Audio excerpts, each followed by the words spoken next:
Everybody is talking about the new iPad Pro. New M5 iPad Pro and M5 iPad Pro. M5 iPad Pro 11. But this 5-year-old iPad is the one most people should get. You see, I've tried upgrading my iPad for some time now, but I still can't justify the $1,000 price tag because this basically does everything I asked it to do, except for a few things that the new iPad can and this one can. So stick with me and I will let you know whether it's worth $1,000 or not.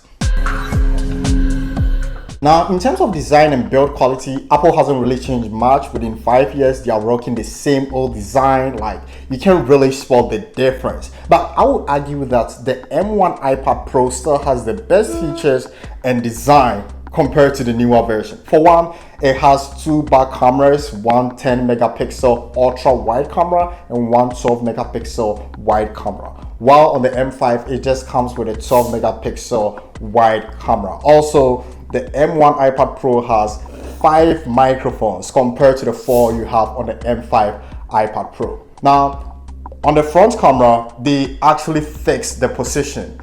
On the new M5 iPad Pro, it's landscape, so you are looking head on. Unlike the M1, the camera is positioned weirdly. So if you're on a FaceTime call, you have to be looking sideways to actually let a person know that you are looking at them. It's weird. I'm glad that they did fix it on the new one. Also, I've been using this for 5 years. It has no dents, no crack, nothing. I've not been rocking screen protectors, and the screen still looks really, really good. I still think the M1 iPad Pro is the better option here. The design doesn't matter if the device is not allowing you to execute on the things that you need to get done. But for most people, I think this iPad is perfect, right? Whether you're doing productive work or you're just consuming media or entertainment. I like to edit on Lightroom a lot, and I've never seen it struggle while I'm editing. It does pretty well. Also, when I'm playing games, it really holds up, right? The only issue is when I try to edit full-on videos on the iPad. It's kind of struggle a lot. But I have a hot take, right? I don't think the iPad is meant for your most challenging work. I think you should supplement your PC or your laptop. It shouldn't be the main device because iPadOS actually do suck, right? The file system is bad. Working with multiple windows, not really good. Apple tried to release an update for that and it still suck, right? So yes, the iPad is just supposed to supplement your main device, unless maybe you're a designer who needs the iPad to draw and design certain things. That I get it, but any other person, I think you are better off getting a main laptop than spending thousands of dollars on an iPad that doesn't allow you to do 90% of what the chip is capable of. I also installed the beta version of the iOS 27 on this device and it runs really smoothly. For a 5-year-old machine, this is perfect. I think Apple really cooked when they made this device. Now, after 5 years of daily use, the battery has degraded. I've never replaced my battery since getting it on release date, and I think it holds up pretty well. Like, I'm getting around 4 to 5 hours when I'm just consuming media. But then if I'm doing a bunch of multiple other things, say browsing, writing script, here and there, I might get more than 5 hours, like 5-6 hours solid. Now, where I experience the degradation effects the most is when I'm gaming. I'm getting around 2 to 3 hours of game time and it's just done, right? So now, in case the battery has degraded, you just have to pay $150 to replace it, which is a fair price. Or if you're on Apple Care, you can get it for free if the battery has dropped below 80%. And that works for your iPhones as well. If you're on Apple Care and your battery has dropped below 80%, you just send it and they'll replace it for you for free. So yeah, I'm not gonna lie, the display on the new iPad Pros looks gorgeous. Tandem OLED, Ultra Retina SDR. It's tempting, but $1,000 for a screen? I mean, if you're a designer, a visual artist, yes, clearly the M5 is for you.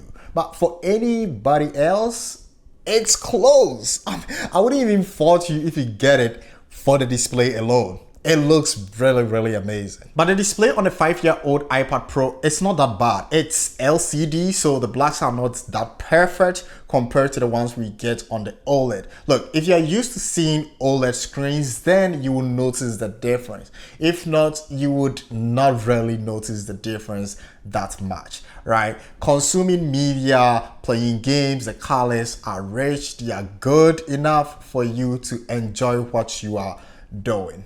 The brightness on the old iPad is around 600 nits, meaning that if you are in bright sunlight, you can still see and read clearly, right? Although the ones on the newer iPad is like 1000 nits, extra bright, extra clear. Also comes with nano texture if you are into that. I mean, you can get it as an option, but with the old ones, there is no option for a nano texture. So you are getting the full reflection, all of that.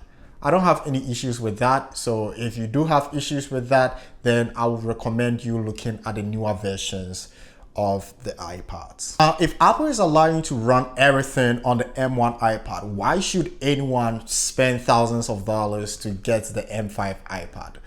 Hold on, you're not getting everything. Now, the new Siri has two features that wouldn't be coming on the M1 iPad Pro. One is Siri's new expressiveness and how fast Siri talks. You're not getting it. Everything runs on device, and the M1 is not built for that. Also, enhanced dictation, which I think is very, very vital and very critical. I think everyone is supposed to get this. Apple should have given this to everybody, but they are saying that it has certain requirements that the device doesn't really fit. Because I like to dictate a lot, right? But the current Siri barely understands English. You will say one thing, it will say another thing. It's a whole lot of mess. So not having this, it's kind of sad. And I wish I had it on this device. It might be a reason to upgrade. I'm still thinking about it, not set yet. But aside these two features, we are getting all of Apple Intelligence and new Siri stuff coming onto the M1 iPad Pro, which I think is still a win in my opinion. Now, if you are thinking of getting the M1 for AI work, then you shouldn't. Get the M4 or M5. The chips are built for that. They are faster, they are more efficient, and they are able to run local models better. So should you buy it? If you're not doing any professional work, I think this is perfect. You are getting the best of everything. Now you get the latest iOS with Siri and Apple Intelligence feature, with the exception of 2. It runs everything smoothly. You know, you are getting everything that the newer iPads do, with the exception of the display and maybe some AI features and running AI things locally, or doing some demanding tasks here and there, which in my opinion, I think you should delegate and do it on your laptop instead.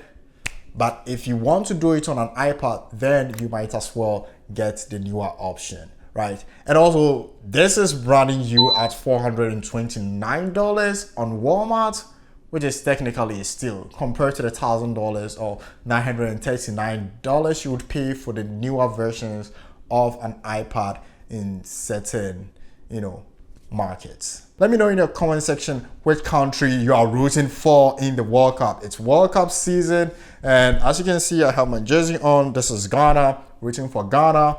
I still think maybe France or Portugal will win the World Cup. Thank you for watching. Catch you on the next one.